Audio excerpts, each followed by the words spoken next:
Yakmala! Welcome back, my friends, to the Cult Film Showdown. I am your host, 8th Dan Stanadu, and I am pleased that you are joining us as we talk about another movie that's going to enter the octagon. Joining us on this search is, of course, my good friends Jack Hall. Huh? Me first? You first. Oh, here I was. Sorry. Like usual, when you're talking, I had spaced out. Oh, I'm used to it because we do the same for you. Nick Boxer.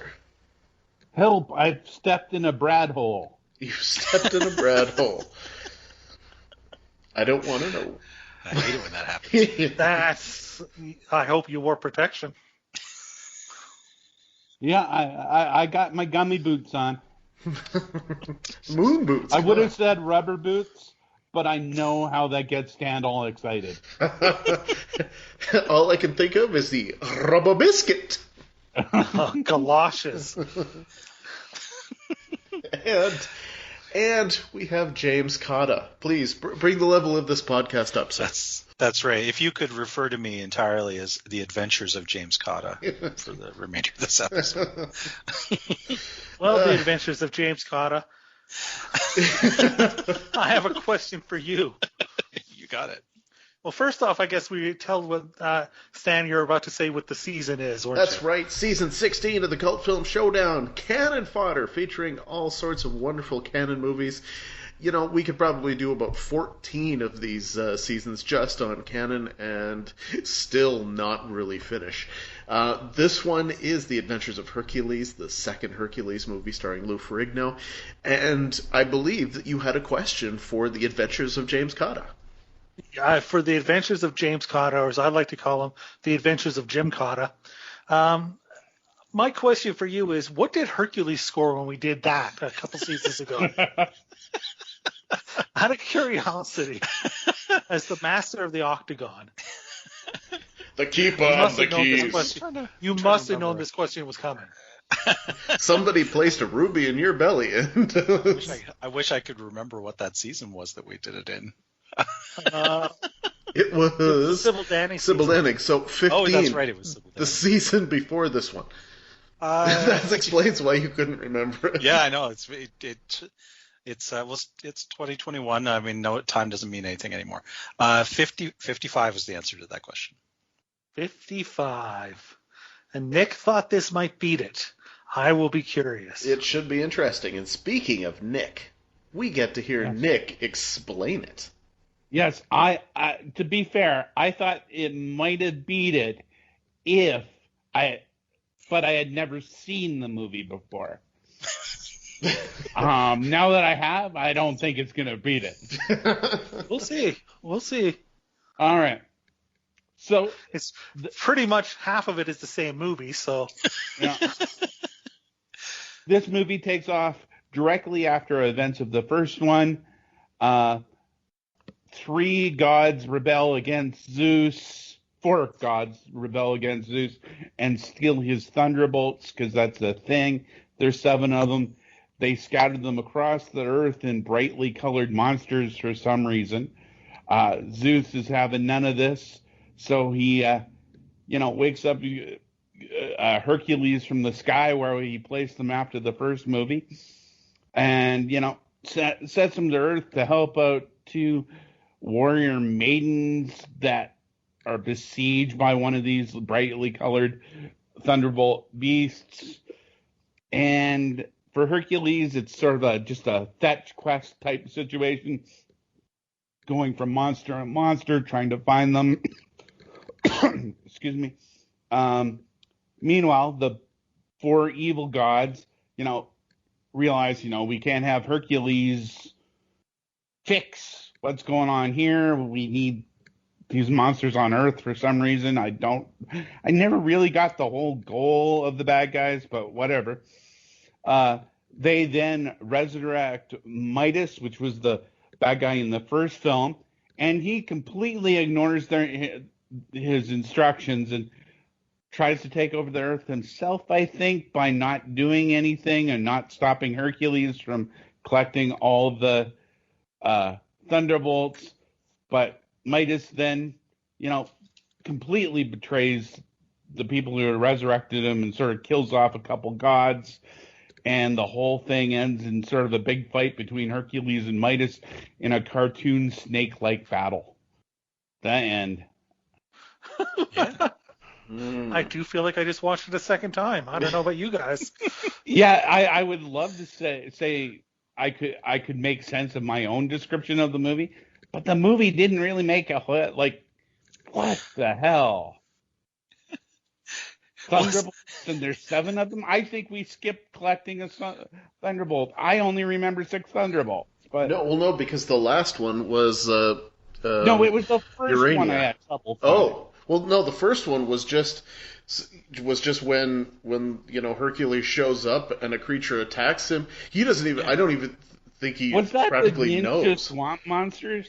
It wasn't the swamp monsters, but it was like the first one that looked like it was a swamp monster. It looked like a pile of rags. Yeah, Is what attacked him. it looked like a pile of rags that knew kung fu, basically. Like that was really good at jumping around, and yeah. I mean, the reason for including this film is that when we did the first film, Jack said, "Hey, it turns out they did a sequel to this that Lou Ferrigno didn't even know he was making." They shot a bunch of stuff for a different film and then turned it into the second Hercules. And I said, that seems like a hell of an idea. Yeah, so having seen this film now, I call bullshit on that. I agree. Yes. Totally. Like, it just doesn't make any sense. Hercules is in every did that. freaking scene. Yeah, exactly. Not even remotely close. He has 35 minutes of new screen time in this film. Well, I think I don't know. I think that's when you I have still a call montage bullshit. of the first film for the first 17 minutes of the film. well, yeah, that's right. But that's to my point, not to your point. So I don't know. Well, no, I mean, you said new. I mean, I didn't count that. That's why I said he's got 35 minutes of new footage in this film.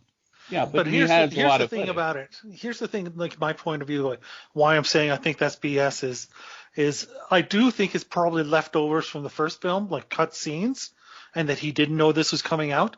I don't think they told him it was a different movie he was making, because I think he would have went, a different movie. Should I put on different clothes? They go, no, exactly what you wore for Hercules for this other movie. That's what we want. It doesn't make sense. I'm surprised you didn't look up more trivia. There's a fairly simple explanation to all of that. Yeah, yes, he does wear basically the same costume in both films. What it was is that they had a movie that they were making. They brought in someone to fix it because it really, really wasn't working. And then when he came back with this new footage, they're like, so they didn't make the decision to make it Hercules 2 until after they had shot everything. And then they bring it back and they're like, hey, this is probably better than the piece of crap that we're trying to fix. So let's just make this a different movie. I actually think that Jack asked the question of what we learned from this movie in hopes that we will do the job of getting all the trivia. I looked up the trivia, but I looked it up weeks ago when I watched this. I didn't look it up a second time. I thought I would remember stuff. Clearly I don't, because I'm going on 3 hours sleep. That's a tremendous amount of excuses. That still doesn't make sense to me. I still think it's BS. Leftovers from Hercules and, not a new movie, different movie. He was making a movie called the Seven Gladiators. Well, isn't this according to like the assistant unit director or something like that? Has Lou Ferrigno ever confirmed this? I don't know. You're the trivia guy. As far as I remember, it was like we almost did Seven Gladiators too. What's that? We almost did Seven Gladiators as well, because that was Sybil Dannings in that one. Oh, really? Oh, that's right. Which is what kind of got us onto the this whole concept. But of course, once again, much like the twins, here we go again. To make it even more confusing, I looked at some photos here of the Seven Gladiators. Not only is he dressed similar, he's got a giant H on his belt. The Seven Gladiators. So who the hell knows? Maybe they just made one big movie that they kept chopping up. They were really I mean, this is the kind of movie that you just, they obviously were using so much footage from everywhere that it really doesn't matter where it showed up. What really matters is that this is just not very good. All right, well, let's go to scoring. Yeah, no, I'm ready. Yep. Oh, we're really going to scoring already? Yeah, aside from hassling me, there doesn't seem to be any other focus to the episode, so we might as well. Well, I guess there's not much more to discuss. Okay. It was the director who said that, not an assistant unit director. I thought it was somebody less. So maybe the director knows, but I still don't think, unless I hear from Lou Ferrigno's mouth, and it'll be the first thing in the movie that came from Lou Ferrigno's mouth in his voice. Unless I hear that. I was noticing how much of the plot they could spackle together because it's not Ferrigno's voice. They could just it's just they use a shot of him facing away from the camera and explain a whole lot of exposition. There's much of that. No, like and it doesn't matter if it's Lou Ferrigno. It's like everybody. Oh, like turn them around. Like suddenly we have exposition time. All right, let's go to scoring. All right, we rate each film in our search for the ultimate B movie. We rate each film in 5 categories. None of these categories is objective quality. The first one is called Schlock Appeal, and we start with Stan. The first one, I enjoyed the fact that it felt like they were really trying to make a good movie, and it felt like they were really trying to like tell a story and make it, over the top and fun. This one feels like they were trying to tell the same kind of thing, only they had none of the skill available to them that they had on the first one. And so it's all taken down about 12 notches. And so I don't know what I scored the first one, but this one feels like a 5 because it's just not they just missed. Yeah, I think you're going way low on that. I mean, this is a film that they sort of cobbled together just because they thought they could make a franchise out of it. Like that's a pretty schlocky thing to do. And I mean, Lou still looks great, and it makes a great poster, and there's some fun stuff, and I kind of like the fact that they completely got rid of like the nonsensical hierarchy of Greek mythology. You didn't have as much just nonsense mythology thrown, which was a major problem for me in the first one. So yeah, but not super high. I'm going with a 6. I'm also going with a 6. I think it's a very schlocky movie. I think anytime that you have a movie that is obviously done on the cheap like this was, with the special effects like this, it's very schlocky. It's not, though, fun. It's schlocky. It's boring schlocky. So I can't give it a higher than a 6, but that's what the hell. What I'm saying is I'm giving it a 6. He said it. He meant it. Several times he said it. In fact, I think 6, by the way. I think if I gave the first Hercules a 6, I got to give this a 6 because it has the same schlock appeal of the first one. I think I actually would have gone up 1 had they put like a Roman numeral on it or like a subtitle. But they did in some markets. Oh, did they? Yeah, they did in some markets. Yeah. So these were shot in Italy or something, right? Yeah, Italy. Yeah. Yeah. 6 for me. All right. More heart than budget. Oof. This one just screamed, slap something together because there is so much stock footage. Anytime you're using stock footage from the old movie just to kind of pad it out, I mean, it's like 15 minutes, I think, before we get to the first of the newer footage. So it's pretty bad. I can't give this one a high score. I'm going to go a 3. Yeah, I'm going for one of our main actresses in this. I forget which. It says in the trivia that she was actually filming another film at the time. So she had to put in several 24-hour days, and the actresses did a pretty good job. So yeah, I'm just going one higher. I think I got a 5 on this. It's tough because like it's loaded with special effects. On Sure. the other hand, they were totally happy to make sure that the special effects looked like shit, and that didn't bother them at all. Yeah, it is strange. All of those special effects were rotoscopes. Yeah, exactly. Like they're totally fine with these effects looking terrible, but they tried to put in a ton of them. So yeah, no, I had a seizure. I think pretty halfway through the movie. Yeah. There are some bright colors. Yeah, my wife had to turn away, like as we were getting closer to the end. She's like, can't even what's look your at wife's name again? Lacey under Alcata. Oh. Okay, yeah, I got a 5. What I'm saying is A 5? Hey, how'd you know? I was just guessing that you were going to say a 5. I'm in the same ballpark. I mean, it is. I think they cared a lot about the movie they thought they were making. So, 4 is what I'm going to end up at. What the fuck moments?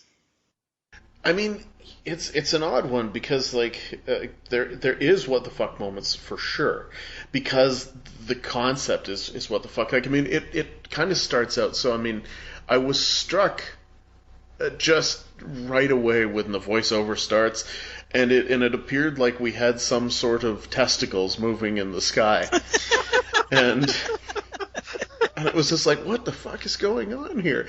And then I realized, oh, it's the planets that are moving into alignment. They just look like testicles of doom. But, well, that is how they got the special effect. Yeah. And then my next question was like, how long can you make an opening credit scene? Because this one's really freaking long. Like, of an 88-minute movie, I think the opening credits were like 8 minutes or something like that. They were in fact 8 minutes. 8 minutes. That's of opening credits and a bit of a thin recap. Yeah, thin, yes. Which is weird in 8 minutes that you couldn't surprise all the I had a lot of questions that are what the fucks in this case. Why is the fire monster made of lightning? Well, that's Zax from Marvel Universe. I was gonna say, like, he looks like a villain from like the Spider-Man cartoon in the 60s. Yeah, like yes. he's given no real coherent shape. He's just. But he's a fire monster, and they keep saying that, so it must have been true. So yeah, I guess I'll agree with that. Yes. The slime monsters and those costumes. Wow, that was some impressive stuff. Like, I've seen some bad costumes, but the slime monsters have to be near the bottom of that. So, Daedalus there and the codpiece. Who puts a codpiece on a woman? Yeah, you don't. Oh, that was awesome. I fell down that rabbit hole. Do not type that into the internet. No, I'm serious. There's a reason for the codpiece. Oh, well, you think you have to explain it now. You have to. We have to know. The actress that I believe her name is Erin. Oh, I forgot. That plays Eva Robbins.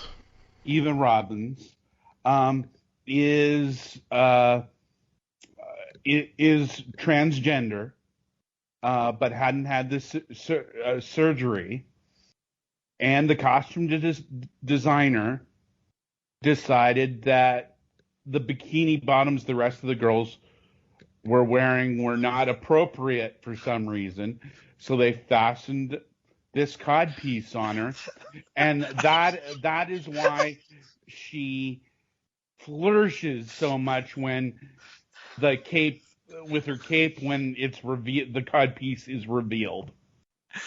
I just went to a score on WTF. This movie just scored a 20 for me on WTF. Write it down. I said it.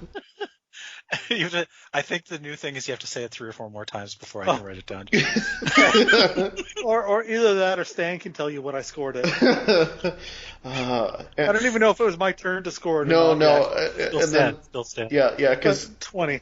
And then next up, I was going to mention the dinosaur or snake versus the ape because that fight scene right there at the end where he's fighting Minos and they turn into poorly sketched drawings of dinosaur versus ape. That was amazing stuff. I'm not going to give this a 20. I will give it an 8. Yeah, I don't even know what we're talking about. The codpiece sort of threw me off there, man. Really overwhelmed. The codpiece gets a 20. The rest of the movie doesn't. Yeah, no, what category? WTFs. What? WTFs. Oh, okay. Yeah, no, I mean, you mentioned a lot of them. I did think it was odd that, Hercules is questing for these lightning bolts, yet never picks a single one of them up. I think he just defeats the monster and they're laying on the ground. He picked up the first one. The first one, yeah. Yeah, first one for sure, yeah. Well, we've already established I didn't even know there was a first one. It may be that that's the only one that they could rotoscope it into. Like the other ones, they didn't have something comparable. The swamp monsters. If you're going to have swamp monsters or whatever the hell those slime monsters were, you'd think you'd have them fight in some sort of swamp or forested area.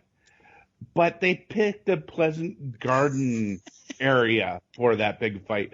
I thought that was a little bit weird. I also have never thought of slime monsters as particularly fast and agile, and they're doing somersaults and Power Ranger-like moves. I thought that was a little bit of a strange choice. And, I mean, the sheer audacity, the balls to have the climax of your film animated was just like, what the hell were you thinking? To have this cartoon fight for the big battle at the end. It's amazing. I think it's cooler than what they would have done if they had a real fight. Oh, yeah. The sword, Midas' sword looks better in this one. Yeah, it's weird. But, yeah. You know what? I'm going with an 8. It's weird, but, it sort of made sort of sense to itself. I don't know. 8 is as high as I can go. You want to say it one more time, or? No, I'm good. You only said it twice, maybe 3 times. Yeah, it's like no, there's no place like home. You got to do it 3 times too. Yeah, you got to do it 3 times. Or the new Candyman. In our search for the ultimate B movie and OCD film experience. See, something like the swamp monsters. The only thing to me that is like a WTF about that is that they bothered to light it as well as they did. That was a mistake. See, things like that, it's like, is that a WTF or is that laziness? And it's more just, it's on the cheap and it's laziness. WTF is the horn on the head from, from the last movie. We didn't even mention, sorry, you go ahead. Maybe somebody will mention it. No, go ahead. The incidental nudity. The Spider Queen has a nip slip. Really? That's awesome. Oh, yeah.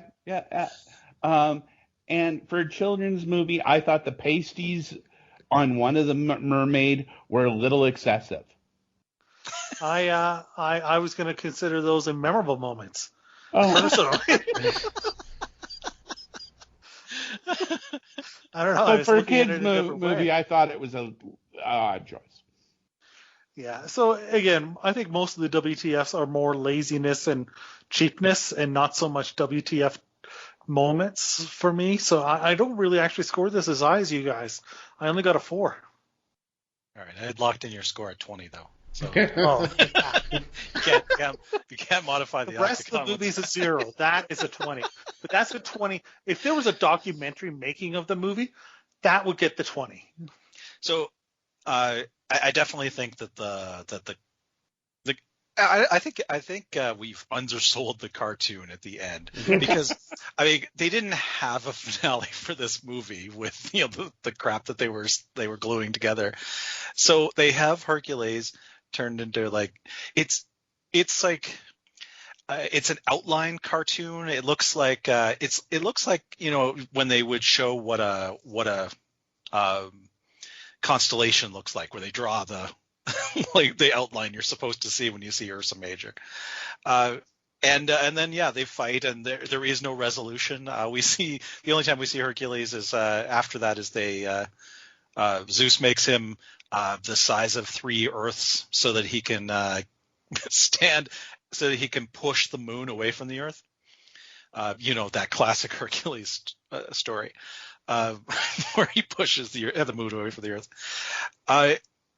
The one of the weirdest parts of the whole plot of getting the 7 lightning bolts is that we've got these 4 gods who have rebelled, and they tell us way too many times they have hidden the 7 lightning bolts inside 7 monsters. And then we get to the end of the movie, and it turns out that the last one is not hidden inside a monster, and it's hidden somewhere that the other guys could never have known about. So all of the other gods have been fooled into this situation. Yep. Also, the scene where Hercules strangles a woman to death. Oh boy, there was freaking weird. There was a couple of moments where I was just like, wow, this makes Lou Ferrigno's Hercules look like a rapist, like a very woman-hating kind of man. Yeah, it's he's captive, and they're gonna have it out, but then Hercules just full on strangles her to death. Which is just a weird scene. See, I didn't even notice it. That was the scene with the nip slip. Oh, nice. That was what caught your eye. That's gorgeous. All right. And also the scene where they go under the water. They become balls of light. They go under the water, which is like them. It wouldn't be green screen at that point; it'd just be rotoscope or something, right? They're put in front of what looks like beach footage under the water, and honestly, it's like the second best Aquaman movie I've ever seen. I'm gonna go with an 8 in this category. Memorable moments. No, actually, I can almost say, like, I know that there's a whole bunch of really bad special effects in this movie. I'm not going to remember those. I'm not going to remember Lou Ferrigno as Hercules in this any more than I'll remember Lou Ferrigno as Hercules in the first one. I think that if there's anything I might remember, it's that this is really just a pale imitation of the first one. So it's not good. So I'm going to go with 2. Yeah, I'm going with the 2 as well. 6 months from now, I am not going to be able to pick this film out of a lineup of other Lou Ferrigno films. Jacques Hall. So here's the problem I'm having with this movie and memorable moments. It's very simple. I watched Clash of the Titans a week before I watched this. Yeah, that would do it. And so I don't know if the memories of things like the gods talking that I have is this movie or that movie. Like, there's a lot about this movie. I'm like, man, I remember more of this movie than I thought. And then I keep going back and go, wait. This may not have been that movie. Well, there is a scene, the Medusa scene, that's exactly the same. I know, there is. Exactly the same. But without Harryhausen special effects. Yeah. So, yes, I should mention it's the original Clash of Titans I watched, the one that's worth watching. So, yeah, it feels like it should score a 1, but because I might be remembering stuff, I'll score it a 2. There we go. Well, let's make it twos across the board. I think it will suffer for the fact that in a while I'll remember that there was a movie where Lou Ferrigno played Hercules, but picking out the details from one to the other would be very challenging. We also didn't rate the other one high in this category. Crazy concept. Hard stuff. I mean, it's crazy in that they were working on shooting another movie and thought, wow, this would be a better Hercules movie, and I'm not sure it was, but I mean, there's 5. Yeah. The actual concept of the movie is not crazy. The circumstances of how this got made is crazy, but that's not concept. Yeah, this is just a sequel, and it's what you expect when you run out of story. So, 5. Yeah, it is. Hey, Schwarzenegger's big. Let's get the other bodybuilder. Hey, let's do Hercules, but make it kind of like Star Wars and kind of like Clash of the Titans. Let's throw it all in a blender and make more money than we expected to. Hey, let's make a sequel. I don't know. I like the idea of them shooting another movie and then turning it around and making it this movie. Is that a crazy concept, or is that just because that happens occasionally, especially in B movies? Like, that's not uncommon for somebody to do that. I mean, we saw that with Spookies, for instance, basically, as an example already. It's like it's the idea that you're just trying to save what you shot and get something out of it, and do it as cheap as possible, and that's what it was. So I can't score it high on that, and I can't score it high on the actual concept. So I have to give it a 2. All right, I think this movie is in the middle of the road, so I'm going to score it in the middle of the road with a 5 as well. And we didn't think it had happened this soon, but we have a new top of the octagon. Wait, let me recheck my math there. Sorry, there was an error there in the I thought so. Because this had a couple 8s. Did you give everything to the 20s? That's right. Yeah. Once you put it in Jack's 20, it does okay. Changes everything. It comes out at an anemic 46 out of 100, which ties it with The Big Bet, and right behind Dungeons and Dragons. What Classic. The hell was The Big Bet? Somebody, please. That was from the sex. That was the sex season. Yes, second season. Yeah. I no idea. No concept. Was that the one with the girl from Porky's 3? Don't think so. No idea. It was the one with the all male nude pool club.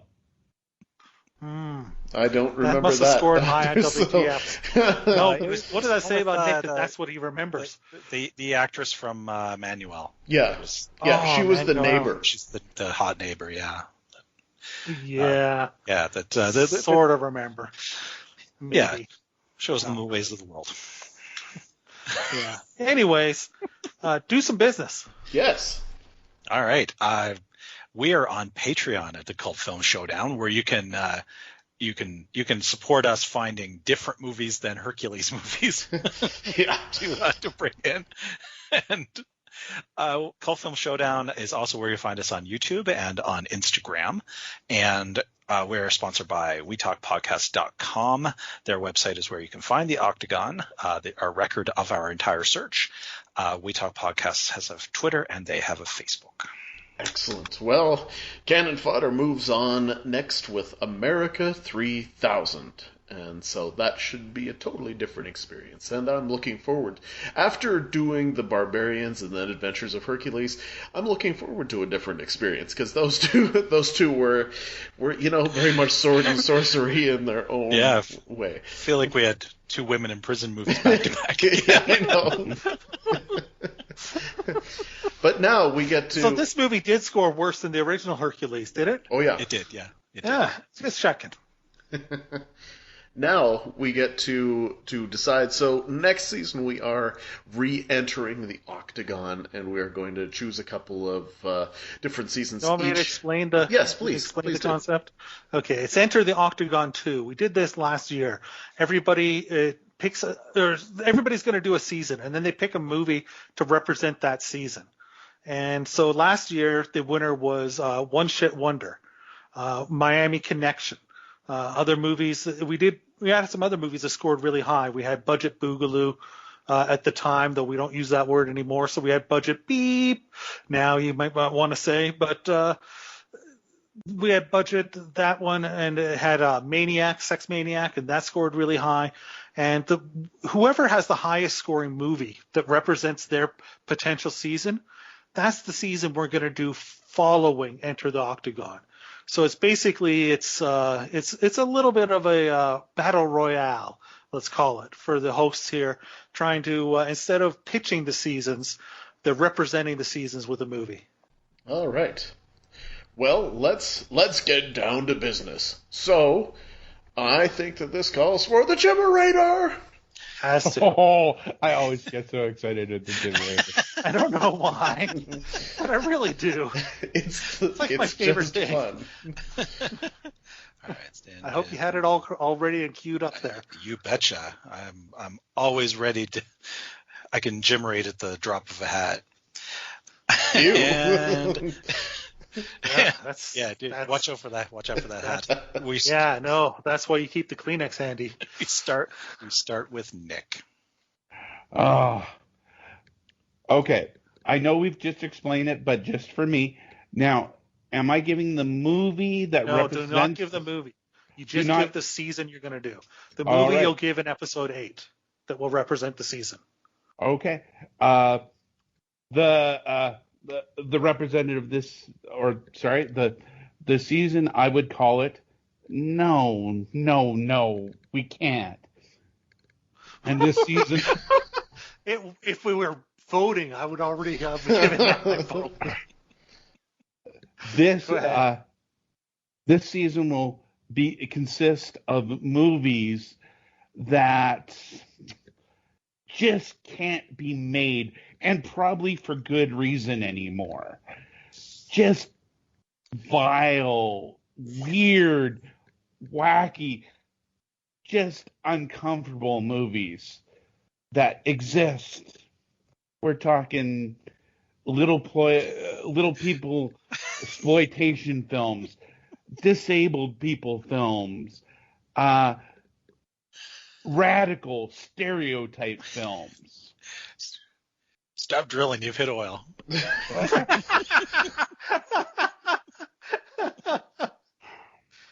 All right. Interesting. No, we can't. Or as I would call it, politically incorrect. Yeah, I was toying with that one for a while, but I thought it got more emotional out of the no, we can't. Is that 3 no's or 2 no's? So no, we can't. No. We can't. Hey, goodbye. All right. And Jimmerate. Jack, you're up. I'm up. Okay. Well, I don't have a concept that good. I wish I did, because he brought the heat there, Nick did. But I think I can put a movie together with my concept that will compete. And you know what? I've been wanting to do this for a while. I mean, we've done we saw it here with these last 2 movies a little bit, but I want to do a season with big jacked up guys. So I'm calling it the Jacked Hall season because they're jacked up. And I want to see the big jacked up, every movie, the big jacked up steroid freak as the SAR. So, in other words, the last 2 movies we've just done. That's what I said. He's on the Barbarians. He's like 8 more of those. Yeah. Okay, well, gives you a good. chance to put twins that are in. 9 actually. 9 more of those. Yeah. And Jimmerate. All right, it's me. All right, I am going to I'm going to call my season "Let's All Go to the Lobby." This will be films that were either specifically targeted towards the drive-in market or preferably have a drive-in in them. Let's all go to the lobby. Let's all go to the lobby. Let's all go to the lobby. Let's all go to the lobby. Something. I think that's public domain. We can make that our new theme. I'm pretty sure they spent too much time coming up with those lyrics. Yeah. It's catchy. Stan, you're up. All right then. Well, I call this season Travelogue the Philippines. Because so many wonderful, wonderful movies have come out of the Philippines that we do on our show, and I feel like it's time to give the location its due. So these are movies that were produced in the Philippines for our market. Anybody that's seen Machete Maidens Exactly is going to get excited with that concept. I like the sound of that concept. Good, strong competition. All right, we're going to the back half of the season here. And Jack. All right. Well, this one's a little bit more high concept. I call it the do-over. It's a season. You're allowed to go back to any previous season and a movie that you wish you had put in instead of another movie. You're going to put that in. So that opens it up for a lot of great potential content, and I think we'd have a lot of fun with that season, and I think I can bring something that, again, brings the heat for that season as a film. Right. Maybe a Sybil Danning movie that's got Sybil Danning in it. We could do that. Yeah, we could try that. I don't know about that. I don't know. All right, next up is me. I think it's funny that I'm going to stick with the other one that I picked out because I think it's one of the best season names I've ever come up with. But it does really tilt towards what kind of movies we're going to end up doing in season 18. My season will be a spotlight season, and it will be called Where in the World is Sirio Santiago? I'm sensing that we're going to have heavy Filipino infiltration this season. Well, a lot of great stuff there. Uh-huh. I I think the best movie so far, in my opinion, that's Filipino that we've seen was what was that one? Something Force. What was it in the first season? Avenging Force, was it? Or Raw Force. No. Raw Raw Force. Force. That was it. Which is an Force. amazing movie. Like that Tremendous. That one should be in the top 5, I think. Yeah. It's one of those movies that, certain movies I'm like, I'd love to score them a second time, just as an excuse to watch them again. Yes, that's true. All right. And Stan. All right. My second concept is called Buckets O' Blood. I would like to see the bloodiest movie that we can possibly find. Let's find all the blood and put it into that season. I like this concept because I once pitched Gore, which was essentially the same. So yeah. I like that idea. All right. You started it. You can end it, Nick. Alrighty. My last season pick is Second Banana's first Promote from Within. And we're going to take a look at, those actors that, are always decent supporting players, but all of a sudden they get their chance to shine. It doesn't usually work out. All right. I'll be very curious as to what you pick from that. And I feel like that, I wonder how that would be to choose an entire 8. So I wonder how that would be to choose an entire 8. I think for one, he can bring the what was it we call it, the hot sauce, or the but I don't know. All my special sauce goes in the hat. I don't know what to tell you. That's true. Right. That's true. That hat's that hat's crafty. Yeah. Or it comes out when you gymmerate. If you gym rate for more than 4 hours, seek medical attention. That's Okay, well, so that we don't go for more than 4 hours. Not that we could. But anyways, let's move on. Join us next time for America 3000. So for Jim and for Jack and for Nick, I am your host, 8th Dan Stanadu, and thanks for listening to the Cult Film Showdown.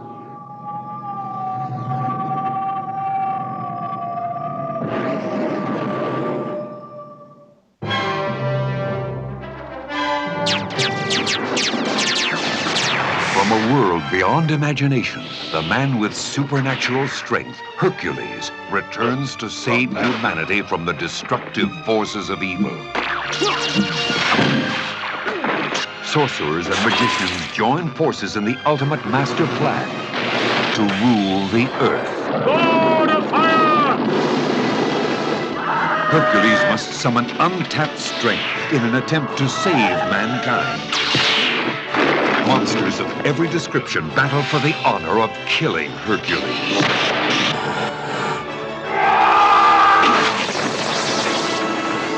The goddess Aphrodite is captured by an evil magician in an effort to trap Hercules. I will find you!